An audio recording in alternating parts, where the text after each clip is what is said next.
Welcome to all students. Myself O.P. Godara, Assistant Professor Crop Physiology, Department, Faculty of Agriculture and Veterinary Science, Jyoti Vidyapeeth, Women University, Jaipur. Today we discuss about crop physiology topic, the plant cell. Firstly plant cell is basic unit of life, ये जीवन की एक आधार इकाई है. And many physiological process that occur in plants in which different is like photosynthesis, transpiration, guttations, movement of minerals, nutrient mechanism and different oxidation process as like आपका respiration हो गया. तो as like many physiological process occur in plant. As a primary product, plant convert solar energy to chemical energy being non motile. Plant must grow toward lights and they must have efficient vascular systems for movement of water, mineral nutritions and photosynthetic products through out the plant body. Mainly firstly जो plant है वो sunlight है, जो सूर्य की ऊर्जा है, उसको mainly रासायनिक ऊर्जा के अंदर कन्वर्ट करता है और उसकी जो डिफरेंट फिजियोलॉजिकल प्रोसेस है उनको अकर करता है. इसके अंदर जैसे आपका movement of water, mineral nutrients and photosynthetic product. Green land plants must also have mechanism for avoiding desiccation. Mainly principal part of vascular plant, एक जो प्लांट होता है उसके अंदर डिफरेंट पार्ट कर जाते हैं. जो टॉप पार्ट होता है आपका जैसे लिप प्राइमोर्डिया है, वो इसके नीचे जस्ट आपका सूटोपेक्स होता है. सूटोपेक्स अबव जो सोइल पार्ट होता है प्लांट का, उसको अपन सूटोपेक्स बोलते हैं. और इसके अंदर मेनली आपका जो लिप्स है या ऑक्सिलरी बर्ड है, स्टेम्स है, ये सारी चीज़ें इसके अंदर आती है. स्टेम का जो फॉर्मेशन है वो वेस्कुलर टिश्यू के द्वारा होता है. और रूट है, रूट का जिसके अंदर मेनली आपकी एक प्राइमरी रूट होती है, फिर लेटरल रूट होती है, और लेटरल रूट के अलावा जो डिफरेंट और रूट पाई जाती है. और ये मेनली जो मिनरल न्यूट्रिशन है उसके अंदर सारी कंप्लीट जो प्रोसेस है वो रूट के द्वारा होती है. और जो वाटर का मूवमेंट है वो रूट से लीव्स की तरफ होता है. The meaning of plant physiology refer to the science of properties and function in normal conditions. The aim of plant physiology has been described as early as 20th century by the Russian plant physiologist V.I. Palladians, as which is to gain complete and throughout knowledge of all phenomena occurring in plants. तो mainly जो complete जो different phenomena है जो plant के अंदर आकर होता है उसके बारे के अंदर जो नॉलेज है उसकी जो कंप्लीट स्टडी है वो फिजियोलॉजी के अंदर मिलती है. To analyze complex life process so as interpreted them in term of simple one and reduce them finally to the principle of physics and chemistry. Noggle and Fritz 1983 described the plant physiology as the science concerned with the process and functions, the response of plant to change in environment, and the growth and developments that result from response is as crop physiology. Crop physiology is concerned with the process and functions of the crops at cellular, subcellular and whole plant level in response to environment variables and growth. In short, physiology is the study of functional aspect of crop plants. तो mainly जो physiology है वो क्या है, एक functional aspect of crow plant. जो भी crow plant है उसके जो फंक्शनल एस्पेक्ट होते हैं उनके बारे में जो अध्ययन किया जाता है वो फिजियोलॉजी कहलाता है. Cell mainly plants are made of multi cellular organs composed of millions of cells with specialised functions. जो डिफरेंट सेल है उसका जो डिफरेंट फंक्शंस होते हैं. At maturity such specialised cell may differ greatly from one another in their structure. However, all plant cells have the same basic eukaryotic organizations. They contain a nucleus.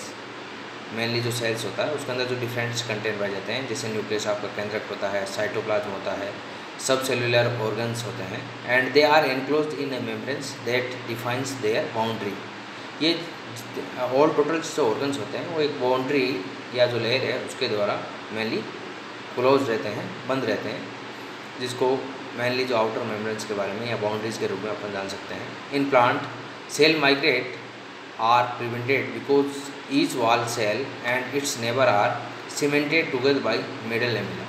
तो mainly जो cell है वो migration नहीं कर सकती, क्योंकि जो mainly जो नेबर सेल्स होती है उसके जो आउटर पार्ट है उसके अंदर जो मेनली सीमेंटेड एक मिडल लेमिना पाई जाती है। As consequence plant development unlike animals developments depend solely on patterns of cell divisions and cellular enlargements. तो मेनली जो एनिमल्स है उसकी तुलना में जो प्लांट सेल्स है वो थोड़ी डिफरेंट पाई जाती है। Plant cell have two types of walls. जो मेनली प्लांट सेल्स है उसके अंदर जो टू टाइप्स की जो वाल है भित्ति पाई जाती है, primary and secondary. Primary cell wall are typically thin and are characteristics young growing cells. Mainly जो प्राइमरी सेल वाल्स है वो मेनली पतली होती है एंड इसका जो करेक्टर्स होता है वो यंग्स एंड ग्रोइंग सेल्स होती है, वो प्राइमरी सेल्स के अंदर आती है। Secondary cell walls are thicker and stronger than primary walls. Mainly जो सेकेंडरी सेल वाल्स है वो थोड़ी बड़ी होती है और मजबूत होती है देन प्राइमरी। प्राथमिक जो भित्ति है उससे थोड़ी बड़ी और मजबूत होती है। And are deposit when most cell enlargements has ended. Secondary cell walls owe their strength and toughness to lignins. Mainly जो सेकेंडरी सेल वाल है उसके अंदर जो स्ट्रेंथ होती है या जो उसके अंदर कॉम्पैक्टनेस होती है वो मेनली लिग्निन के कारण होती है। एक लिग्निन्स जो कंपाउंड्स है वो उसके अंदर पाया जाता है। Glue like materials the evolutions of lignified secondary cell walls proved plants with the structural reinforcements necessary to grow vertically above the soils and to colonize the land। Mainly जो plant है वो सेकेंडरी सेल वाल्स के कारण जो soil land है उसके mainly लंबवत खड़ा रहता है। तो ये जो मेनली इसके अंदर जो एफिशिएंसी है वो सेकेंडरी सेल वाल्स के कारण पाई जाती है। मेनली जो प्लांट एनाटॉमी है उसके अंदर डिफरेंट जो ऑर्गन्स है वो पाए जाते हैं। तो प्लांट एनाटॉमी के अंदर जो अपनी सेल्स है, सेल का अगर अपन माइक्रोस्कोप की स्टडी करें, अध्ययन माइक्रोस्कोप के द्वारा अध्ययन किया जाता है। तो इसके अंदर जैसे न्यूक्लियस पाया जाता है, न्यूक्लियस के चारों तरफ एक आवरण होता है और इसके अंदर न्यूक्लियस के अंदर आपकी न्यूक्लियस क्रोमेटिन्स जो जालिका हो जाती है। इसके अलावा वैक्यूल्स है वो प्रेजेंट होती है, टोनोब्लास्ट, पेरोक्सिसोम्स और कंपाउंड मिडल लेमिला है वो भी प्रेजेंट पाई जाती है। Mitochondria, primary cell wall, plasma membranes. Cell wall के अंदर मेनली आपका मिडल लेमिला और प्राइमरी सेल वाल्स होती है। और इसके अलावा इसके अंदर जैसे क्लोरोप्लास्ट है जो मेनली आपका फोटोसिंथेसिस के अंदर इन्वॉल्व होता है। गोल्जी बॉडी है जो मेनली गोल्जी कॉम्प्लेक्स के नाम से जानते हैं। और इसके अलावा आपका राइबोसोम्स है और रफ एंडोप्लाज्मिक रेटिकुलम जो मेनली प्रोटीन सिंथेसिस का काम करती है। और स्मूथ एंडोप्लाज्मिक रेटिकुलम्स जो मेनली फैट सिंथेसिस का काम करती है। तो मेनली एक सेल्स होती है, उसकी जो एनाटॉमी है उसके अंदर मेनली जो अगर माइक्रोस्कोपिक स्टडी करें तो उसके अंदर डिफरेंट ऑर्गन्स पाए जाते हैं। Plant anatomy there are two categories of seed plants, gymnosperms and angiosperms. Mainly gymnosperms are less advance types. Mainly जो जिम्नोस्पर्म्स है वो उनका जो उद्गम है वो एक एडवांस कंडीशंस पर नहीं है, बट जो जितने भी अपनी क्रॉप्स है वो मेनली एंजियोस्पर्म्स के अंदर आती है, मेजर लगभग। The more advance type of seed plant which dominates the landscapes. तो मेनली जो डोमिनेंट कंडीशंस में जो प्लांट पाए जाते हैं वो एंजियोस्पर्म्स होते हैं।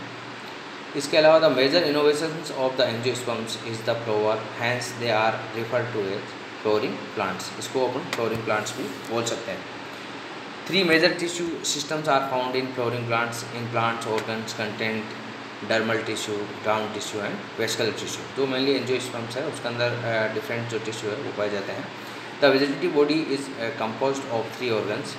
तो मेनली इसकी जो वेजिटेटिव पार्ट्स है उसकी जो बॉडी है वो मेनली 3 organs के द्वारा फॉर्मेटेड होती है। आपका जैसे पत्तियाँ हैं, स्टेम्स, तना है and root. The primary functions of leaf is photosynthesis. जो मेनली लीफ है उसका जो प्राथमिक फंक्शन से कार्य है फोटोसिंथेसिस है। That of the stem is supports and that of the root is anchorage and absorptions of water and mineral. Root है वो मेनली मिनरल है उसका एब्जॉर्प्शंस है और जो वाटर है उसका मूवमेंट्स मेनली करती है। Leaves are attached to the stems at nodes and the region of the stems between 2 nodes is term as internodes. 2 node के बीच की जो जगह होती है उसको अपन इंटरनोड्स बोलते हैं। The stem together with its leaves is commonly referred to as the shoots. तो मेनली जो स्टेम्स है वो लीव्स के साथ जो अटैच रहता है, तो इसको जो कॉमनली अपन टर्म्स बोलते हैं वो शूट के रूप में बोलते हैं।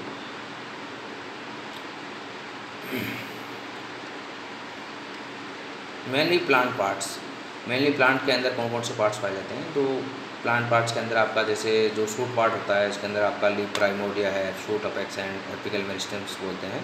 और जो दो लीव्स है और उसके बीच के अंदर जो ऑक्सिलरी बड है उसका फॉर्मेशंस होता है विथ मेरिस्टेम्स, और लीफ है जो मेनली फोटोसिंथेसिस का काम करती है, और दो नोड के बीच की जो स्पेस होता है उसको अपन इंटरनोड बोलते हैं, और इसके अंदर फिर म्यूजोपिल सेल्स है वो पाई जाती है। और जो स्टेम्स है इसका जो फॉर्मेशंस है वो वेस्कुलर टिश्यू के द्वारा होता है। और जो सॉइल का वो पार्ट है उसको अपन शूट्स बोलते हैं, और सॉइल के जो अंदर का पार्ट होता है वो रूट होता है। रूट के अंदर मेनली जो आपका मेन पोर्शन होता है वो आपका प्राइमरी रूट होता है, इसके बाद में जो लेटरल रूट्स है उसका फॉर्मेशन होता है। और प्राइमरी रूट्स के अंदर मेनली जो टैप रूट्स है, या और टैप रूट्स पे मेनली जैसे डिफरेंट जो हेयर्स होते हैं उसको अपन बोलते हैं रूट हेयर्स। इसके अंदर जो लास्ट पार्ट होता है रूट के अंदर इसको अपन root apex with apical meristems region पाया जाता है, और जो एंड पॉइंट है उसको अपन बोलते हैं रूट कैप। अगर अपन प्राइमरी वाल है या मिडिल लेमिला है या सिंपल पिट है, अगर इसका अपन माइक्रोस्कोपिक स्टडी करें तो जो मेनली प्राइमरी वाल्स है वो सबसे आउटर जो बाउंड्री होती है वो प्राइमरी वाल होती है, उसके जस्ट नीचे सेकेंडरी वाल पाई जाती है, और सेकेंडरी वाल के जस्ट नीचे प्लाज्मा मेम्ब्रेन प्रेजेंट होती है। Mainly plant growth is concentrate in localised regions of cell divisions called meristems. तो मेनली जो प्लांट ग्रोथ है उसका जो कंसनट्रेटेड लोकलाइज रीजन्स होता है जिसको अपन मेरिस्टेम्स बोलते हैं, तो मेरिस्टेम्स के द्वारा जो प्लांट ग्रोथ है वो मेजर होती है। Nearly all nuclear divisions mitosis and cell divisions cytokinesis. तो मेनली न्यूक्लियर डिविजन्स है इसका जो डिविजन्स है वो माइटोसिस के द्वारा या समसूत्र विभाजन के द्वारा होता है, एंड सेल डिवीजन जो कोशिका विभाजन है वो साइटोकाइनेसिस के द्वारा कंप्लीट होता है।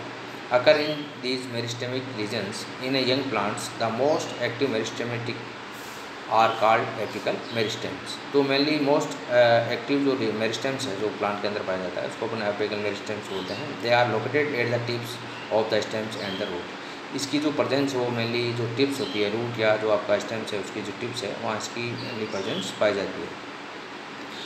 Auxiliary bud contains the apical meristems for branch shoots.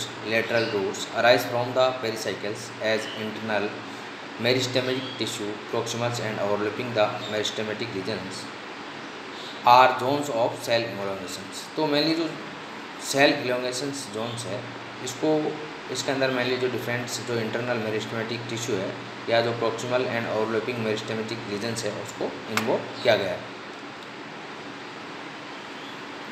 Primary growth result from the activity of apical meristems. जो फर्स्टली प्राइमरी ग्रोथ होती है वो मेनली जो एपिकल मेरिस्टेम्स रीजन्स है उसके कारण होती है, in which cell division is followed by the progressive cell enlargements. तो इस कंडीशन में मेनली जो सेल है उसकी जो लंबाई है वो इंक्रीज होती है। After elongations in a given regions is complete secondary growth में आकर प्राइमरी जो ग्रोथ है कंप्लीट होने के बाद में जो सेकेंडरी ग्रोथ है वो स्टार्ट होती है। Secondary growth involves two lateral meristems, the vascular cambium and the cork membranes. तो जो मेनली सेकेंडरी ग्रोथ है उसके अंदर जो टू लेटरल मेरिस्टेम्स है उसके अंदर की जो ग्रोथ है वो स्टार्ट होती है। फर्स्टली आपका जो वेस्कुलर कैम्बियम्स है जो सॉफ्टनेस करता है, और कोर्क मेम्ब्रेन ये मेनली हार्डनेस क्रिएट करती है।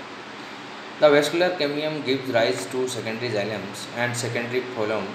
The cork cambium produce the consisting mainly of cork cells।